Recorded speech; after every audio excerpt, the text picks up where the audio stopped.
Hello everyone, কি খবৰ আশা কৰো সকলো ভালে আছে আৰু আজি মই বনাম ঢেকিয়াৰ লগত গাহৰি মাংস আৰু সকলোৱে ভিডিওটো শেষলৈকে চাই থাকিব মই কি ধৰণে বনাও সকলোৱে বনাবলৈ জানে ধুনীয়াকৈ কিন্তু মই কি ধৰণে বনাই খাই ভাল পাওঁ তাকে দেখাও বুলি ভাবিলো আপোনালোকৰ সকলোকে আৰু সকলোৱে ভিডিওটো চাই থাকিব আৰু এতিয়া মই ধুনীয়াকৈ এখিনি ৰেডি কৰি লম আৰু এয়া এখিনি ঢেকিয়া ধুনীয়াকৈ এয়া বাছি মেলি ল'ব লাগিব আৰু এফালে পিয়াজ আদা নহৰু আৰু এয়া হৈছে গাহৰি মাংস এখিনি ধুনীয়াকৈ মই ধুই মেলি সাফা কৰি থৈ দিছো আৰু এয়া হৈছে ঢেকিয়া এতিয়া মই এখিনি ধুনীয়াকৈ গুছাই মেলি লওঁ আৰু সকলোৱে চাই থাকিব কেনে ধৰণে বনাও এতিয়া মই ঢেকিয়াখিনি ধুনীয়াকৈ দীঘলে বাছি লৈছো যেহেতু মই ঢেকিয়াখিনি মিহি মিহিকৈ কাটিম বুলি ভাবিলো হেতু কাৰণে ধুনীয়াকৈ দীঘলে বাছি ধুই মেলি লোৱাৰ পাছতে এয়া দেখিছেনে ধুনীয়াকৈ মিহি মিহিকৈ কাটি ললো আৰু লগতে আদা নহৰু পিয়াজ গুটেখিনি ৰেডি কৰি লৈছো আৰু এইফালে পিয়াজখিনিও ধুনীয়াকৈ মিহি মিহিকৈ কাটিলো কটাৰ পাছতে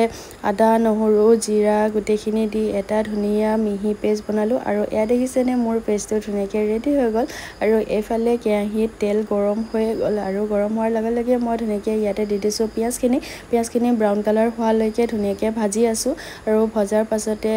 আদা নহৰু জিৰাৰ যিটো পেষ্ট বনাই থৈছিলো হেতু ইয়াতে মই দি দিছো আৰু এইখিনি কেঁচা ভাৱটো যোৱালৈকে ধুনীয়াকৈ অকণমান সময় ভাজি আছো আৰু ভাজাৰ পাছতে ইয়াত দিছো মই অকণমান মছলা আৰু হালধি আৰু এইখিনিও অকণমান সময় ধুনীয়াকৈ মিলাই লোৱাৰ পাছতে ইয়াতে দিছো মই গাহৰি মাংসখিনি আৰু যেহেতু মই গাহৰি মাংসৰ ৰেচিপি আপোনালোকক আগতেও কেইবাটাও দিছো আৰু এইটো মোৰ ঢেকিয়াৰ লগত প্ৰথমটো ৰেচিপি হয় আৰু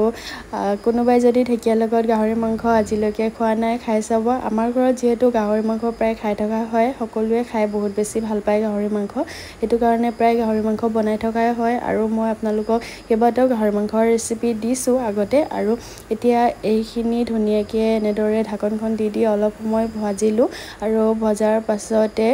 ইয়াতে দিম মই অকণমান পানী যেহেতু মাংসখিনি ধুনীয়াকৈ সিজিব লাগিব গতিকে ইয়াতে দিছো মাংসখিনি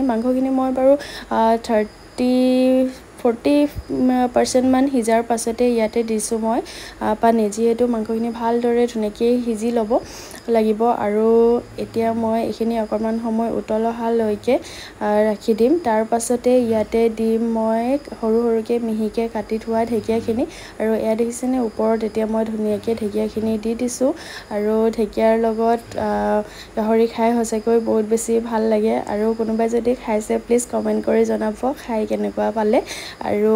ইয়াতে মই এতিয়ালৈকে নিমখ দিয়াই নাছিলো কাৰণ মাংসটোৰ বহুত বেছি তেল ওলাই হেতু কাৰণে নিমখ দি দিলে গোটেই তেলখিনি ওলাই পৰিব হেতু কাৰণে মই দেৰিকৈ দিছো আৰু এতিয়া এইখিনিও ভালদৰে ধুনীয়াকৈ ভাজি থাকিব লাগিব গেছটো মিডিয়াম ফ্লেমত কৰি ধুনীয়াকৈ অলপ সময় এইখিনি ভাজি থাকিব লাগিব আৰু এনেদৰে ঢাকন লগাই প্ৰায় 15 মিনিট মান সিজোৱাৰ পাছতে এয়া মোৰ মাংসৰ চব্জি ধুনীয়াকৈ ৰেডি হৈ গল আৰু এয়া দেখিছেনে আপোনালোকক মই ধুনীয়াকৈ ওচৰৰ পৰা দেখাই দিছো এইফালে মাংসখিনিৰ পৰা ধুনীয়াকৈ তেল ওলাই আহিছে আৰু ঢেকিয়াৰখিনিও ধুনীয়াকৈ লেৰেলি গল আৰু এয়া মোৰ চব্জি ধুনীয়াকৈ ৰেডি হৈ গল আৰু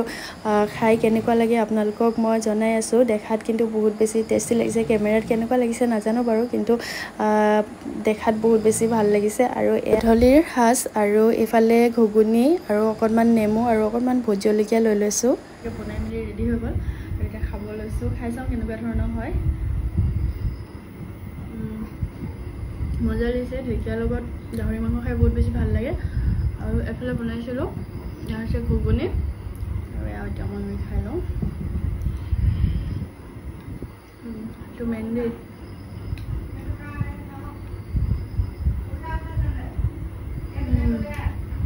মজা বনিছে